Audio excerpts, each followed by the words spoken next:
नमस्कार, मैं हूं आपका दोस्त विजय विद्रोही। एक बात बिल्कुल समझ से परे है।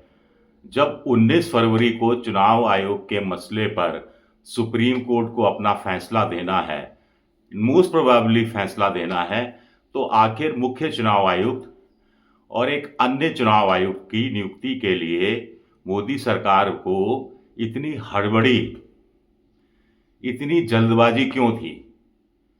अभिषेक मनु सिंघवी कह रहे हैं कि 19 फरवरी नहीं तो 25 फरवरी तक तो आ ही जाएगा। तो क्या 48 घंटे से लेकर करीब 150 घंटे का इंतजार नहीं किया जा सकता था? मामला सुप्रीम कोर्ट में है। एक दो चुनाव आयुक्तों के दम पर चुनाव आयोग को चलाया जा सकता है अगले 10 दिन तक।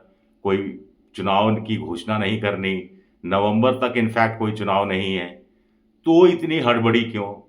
फिर leader of opposition Rahul Gandhi को एक पॉलिटिकल स्टेटमेंट देने का मौका प्रधानमंत्री नरेंद्र मोदी और उनके चाणक्य अमित शाह ने क्यों दे दिया?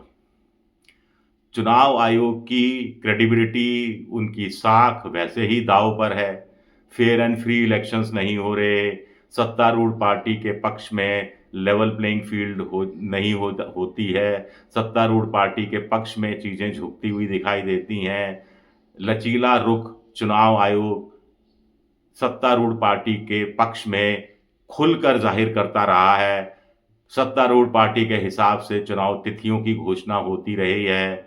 सत्तारूढ़ पार्टी के नेता जो बयानबाजी करते हैं उनको लेकर चुनाव आयोग खामोश रहता है, या देरी से कार्रवाई करता है, या थकी हुई मामूली सी कार्रवाई करता है।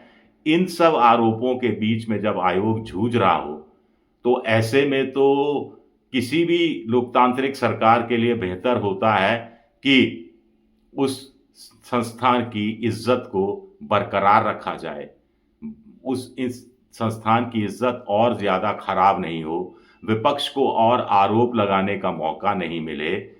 ये व्यवस्था करने की कोशिश कोई भी सत्तारूढ़ पार्टी करती है, लेकिन मोदी जी शायद किसी और ही मिट्टी के बने हुए हैं। अब फिर वही सवाल, इतनी हड़बड़ी, इतनी जल्दबाजी क्यों?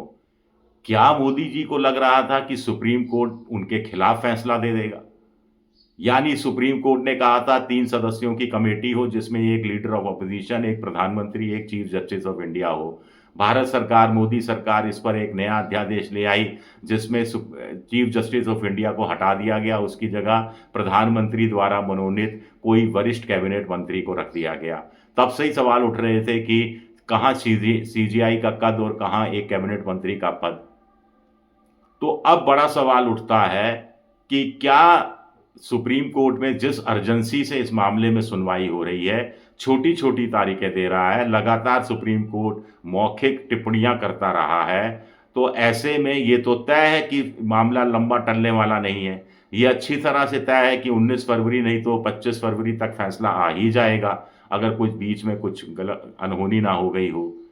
तो क्या मोदी जी को डर था कि सुप्रीम कोर्ट उनकी तो कमेटी है उसको निरस्त कर देगा, या उसमें चीफ जस्टिस को रखने के लिए कोई दबाव डालेगा, या कुछ नैतिकता वादी सवाल उठाएगा, तो सुप्रीम कोर्ट को पर उल्टा दबाव डालने की कोशिश है कि साहब अब तो मुख्य चुनाव आयुक्त नियुक्त कर दिया और अब तो एक चुनाव आयुक्त भी नियुक्त कर दिया।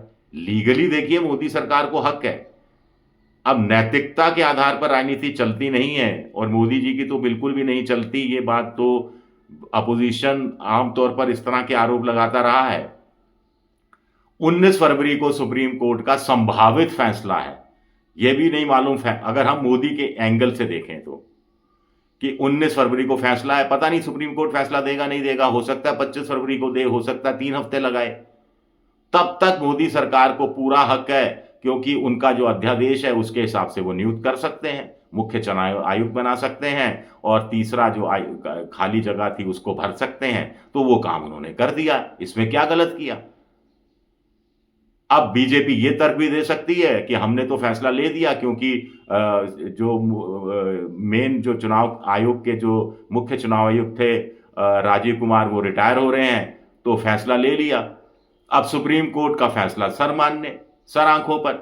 सुप्रीम कोर्ट उल्टा फैसला देगी तो हम मानेंगे, सीधा फैसला हमारे हक में देगी तो भी हम, तब तो हम मान ही रहे हैं, हम तो उसके अनुसार काम कर ही रहे हैं। अब विपक्ष के एंगल से देखें तो उनको इसमें एक पॉलिटिकल मसाला भी लग रहा है, उसमें नैतिकतावादी दृष्टिकोण भी लग रहा है, उसमें यह सवाल भी जो 142 करोड़ की जनता के भी हलक में नहीं उतर रहा कि आखिर इतनी हड़बड़ाहट, इतनी जल्दबाजी की जरूरत क्या थी, आखिर क्या नियत में खोट है, मंशा ठीक नहीं है।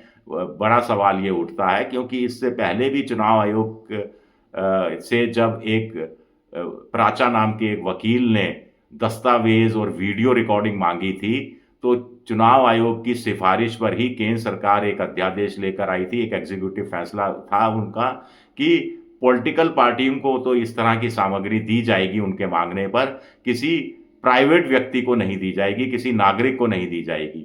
अरे भाई, पॉलिटिकल पार्टियां चुनाव लड़ती हैं, किसके दम पर लड़ती हैं? नागरिकों के दम पर। वोटर कौन होता है? प्राचा वोटर के हिसाब से मांग रहे थे। अगर कोई वोटर को इस बात पर शंका है कि जिस पार्टी को उसने वोट दिया उस पार्टी के हक में वोट गया या नहीं गया, अगर किसी वोटर को यह शंका है कि जिस पार्टी को उसने वोट दिया उसके हिस्से में वो वोट काउंट हुआ या नहीं हुआ, तो उस शंका का निवारण करना तो चुनाव आयोग की जिम्मेदारी है। फेयर एंड फ्री इलेक्शन है, और दूसरी बात है कि लेवल प्लेइंग फील्ड की बात होती रही है, तो ऐसे में सम्मान तो होना चाहिए। फिर सुप्रीम कोर्ट ने क्या बुरा किया था? कहने को तो आप कह सकते हैं भाई, इससे पहले कांग्रेस की सरकार 50 साल तक सत्ता में रही, प्रधानमंत्री एक नाम सुझा देते थे राष्ट्रपति को, राष्ट्रपति मुख्य चुनाव आयोग, उस समय तो एक ही चुनाव आयोग, एक सदस्यीय चुनाव आयोग हुआ करता था। वाजपेयी जी के समय में इसमें 2 सदस्य और जोड़े गए थे, तो तब तो यह व्यवस्था चल रही थी, तब तो लीडर ऑफ अपोजिशन यानी डिसेंट नोट जैसी स्थिति भी नहीं थी। कहने को तो यह तर्क दिया जा सकता है और वाजिब भी है यह तर्क, लेकिन तब विवाद नहीं उठते थे, तब इस तरह से खुले आम आरोप नहीं लगते थे, तब केंचुआ इस तरह बेशर्मी का प्रदर्शन नहीं करता था, तब इतने हीटेड आक्रामक अंदाज में चुनाव नहीं हुआ करते थे, तब इतने आक्रामक अंदाज में चुनावी भाषण, बिलो द बेल्ट भाषण, हिंदू मुसलमान करने वाले भाषण, एक दूसरे का अपमान करने वाले भाषण और बहुत नीचे के स्तर के भाषण नहीं हुआ करते थे, तो चीजें चल रही थी। ऐसा नहीं है कांग्रेस के समय में नवीन चावला, उन पर भी आरोप लगा था, उसके बाद एक गिल साहब बनाए गए थे जिनको बाद में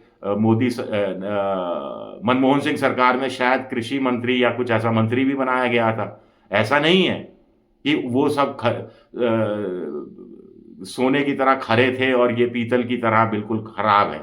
मोदी चुनाव आयोग के मामले में, मुख्य चुनाव आयोग के मामले में ऐसा भी नहीं है।